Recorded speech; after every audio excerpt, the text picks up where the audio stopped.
ព្រំដែនបិទបាក់ការនាំចូលនាំចេញតែកលេចមកផ្សារពូពុយរបស់បន្លែប្លុកពេញផ្សារបងប្អូនដោយបងប្អូននឹងស្រាប់ឯងបើទោះបីជាស្ថានភាពព្រំដែនរបស់យើងបច្ចុប្បន្ននៅតែមិនទាន់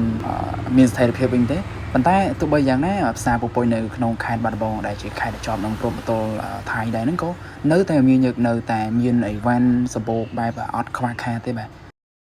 នេះសពជាឲ្យយើងឃើញថាពួកយើងទាំងអស់គ្នាគឺអាចគ្រប់គ្រងស្ថានភាពបានល្អបន្លែប្លុកសន្ធឹកសន្ធាប់នេះបងប្អូនមានច្រើនណាស់មានចេកមានម្នាស់មានគ្រឿងមើមបាទដេងខ្ចីអញ្ចឹងមានមកកាផ្លេមានត្រាវមានអីអញ្ចឹងទៅ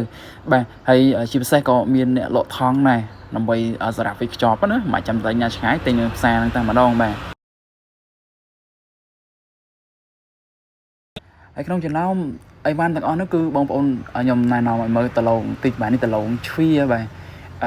អានេះគឺផលិតផលនៅក្នុងស្រុករបស់យើងតែម្ដងបាទដាំនៅកសិករស្រុកយើងនៅបាត់ដំបងគឺយើងដាំនៅប៊ូបងប្អូនហ្នឹងហើយនៅក្នុងស្រុកភ្នំព្រឹកណាមើលទៅលើគេហៅថាផ្លែនេះគឺវែងស្អាតតែម្ដងបាទហើយប្រភេទតឡងជ្វានេះគឺយើងញ៉ាំទៅល្អសម្រាប់សុខភាពបាទពួកអីវាសម្បូរជាតិសរសៃច្រើនណាបងប្អូនអញ្ចឹងបងប្អូនដែលបានមកលេងបាត់ដំបងណាហ្នឹងហើយកុំភ្លេចចូលមកលេងផ្សារពពុយមករកទិញអីវ៉ាន់បោះដុំមានច្រើនបងប្អូនហើយបើសិនជាបងប្អូនត្រូវការញ៉ាំដលងជ្វីអីបាទឬក៏ចង់យកទៅលក់បន្តអាចតាក់ទងមកខ្ញុំបានបាទ